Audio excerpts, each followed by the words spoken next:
Illustrator today, we're going to talk a little bit about the type tool, and this should be fairly familiar to you. It works in similar ways to Photoshop. So you can hit T on your keyboard or get your tool over here. And if you hold that down, you'll notice the tools are a little bit different. They've got the type tool, type on a path, and the vertical type tool. So similar, but slightly different.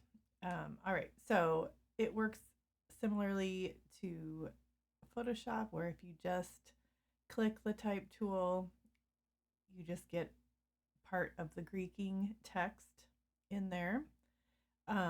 If I go back to my type tool and click and drag, it will fill it with a whole paragraph worth of Greeking lorem ipsum. And if you click on the move tool, you'll see you get the same kind of box here where you can change the way that your paragraph looks.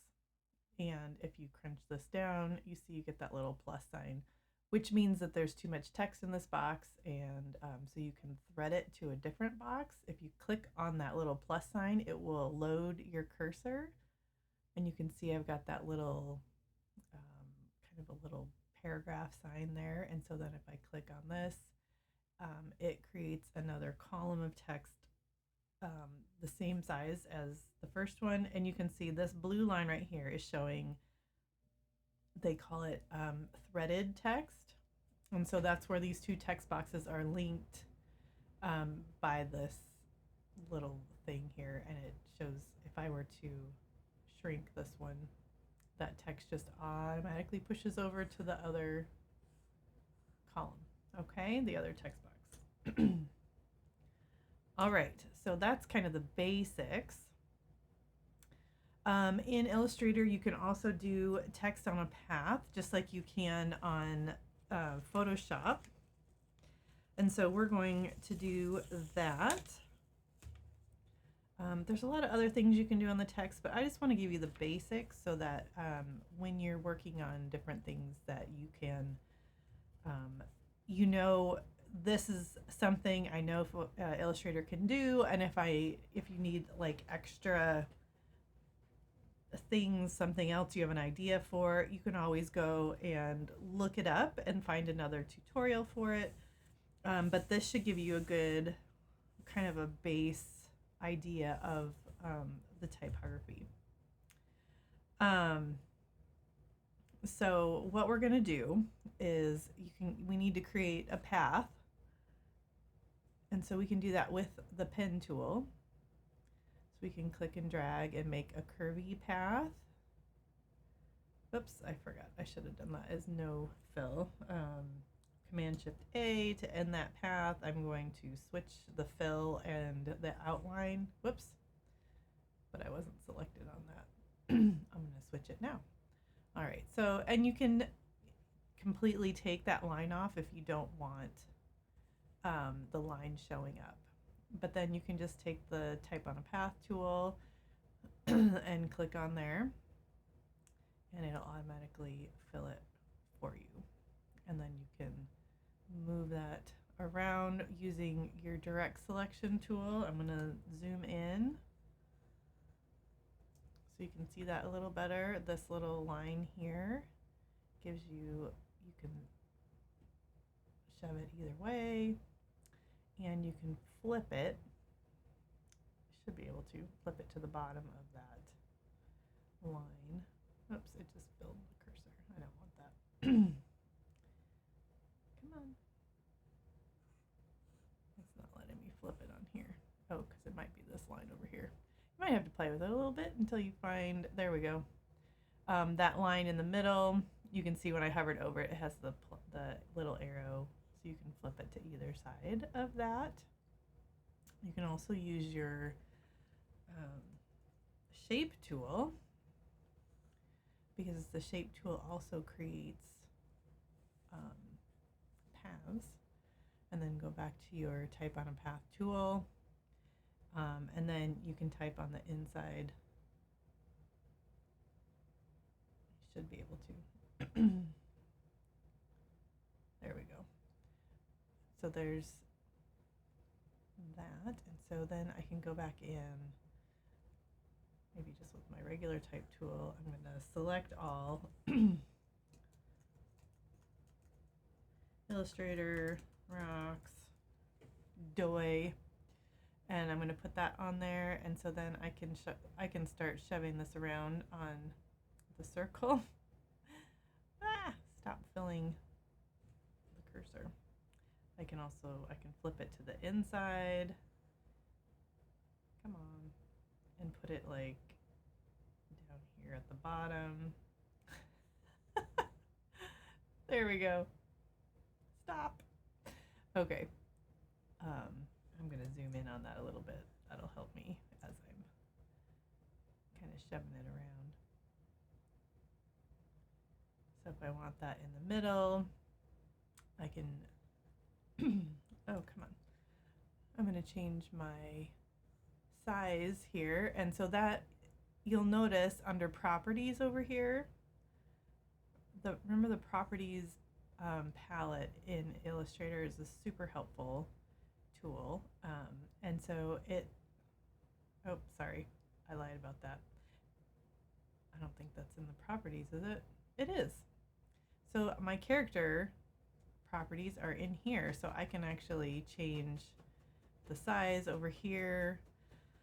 Or you can change it up at the top in the control panel, or if you go to Window and then Character, or let's see, where is it? It's all under Type. So it has Type and then kind of a flyout menu here. And so I'm going to do Character. And so then it opens like a separate palette that just has those. And most likely this has more options for you than just the one that's in Properties. Properties basically has the more, the things that are used the most are the ones that are going to show up there. So maybe I even want to change this to more of a bold, and I can go back in here and adjust move my, whoops, just flipped the other side. So this, you keep this in mind. So this is the front, this is the back. So I need to shove, keeps grabbing my text instead of the line. So I just need to shove this over this way a little bit, and then I can move my text over. Because if I do this, now I've crossed it, but that's how you can turn it the other direction, or do like a mirror image. I don't know if you see how I did that. This is kind of this is the engine of the train, this is the caboose, and this is which direction it's going, inside or outside, or upside down or right side up. Okay, so I can do that, and I can make a little badge. I will tell you, in order to do something where you have text on top and text on bottom, you have to do two separate shapes here, because you won't be able to put more text unless you want it all this direction. If you want it upside, so it'll be upside down when you get it to the top, if that makes sense. So like if I wanted to, I'm going to select this, maybe, come on, select it, and I'm going to copy it, and then I'm going to paste it maybe like right after, but I'm going to maybe tab around because I want it at the top. But you see it's upside down, and all of this will be on the same, it's all on the same train, if that makes sense. So now it disappears because I went past the caboose, and there's the engine just shoves it around. So if I want the top one to be on the outside, then I have to, when I do that, it's they kind of mirror each other. So just keep that in mind.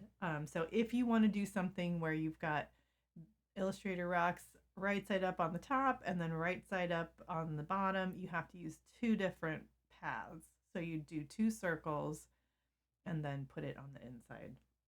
One phrase on one and one phrase on the other. Okay. Another thing, if you'll recall, in Photoshop, you could rasterize text, rasterize, whatever. So we're going to lorem ipsum that. And I changed to my selection tool. I don't know that that's necessary, but I just want you to see like the box around it and stuff. You can also change the size. If you hit shift, it keeps it in proportion, but you can do upside down. Like you can have lots of flexibility on this. All right, so then I'm going to go up to the very top and I'm going to hit type and then go down to create outlines. So this will probably be really helpful when you're doing logos because what it does is it makes each of the letters a separate object or a separate path. Okay, so now when I click on this, I'm going to need to do object and then ungroup because it automatically keeps all that grouped together because it assumes you want the words together. But now I can click on the individual letters and it's no longer an editable text. This is a picture now. This is a shape. Okay. So you can adjust it separately from all of the other ones. All right. So that can be really helpful because then you can go into your direct selection tool and it gives you the option of selecting individual anchor points on each letter. So when you're doing logos, oftentimes you want a custom font for the name of your company or whatever. And so you can actually come in here and you can, adjust your letter to whatever, maybe your tire place and you want your O to look like a flat tire. I don't know. But those are some things you can do to adjust it so that it's more custom. You can round your corners, right? Maybe. Come on, baby. There we go. So, and this is nice because I can just round the one corner, or I think you can round them all together. If you have them clicked so that all of them are showing here, then we just grab a corner and we can take whatever font that might have a hard edge and make it into a soft edged font. So just some fun things you can do with text in Illustrator to get you started. All right.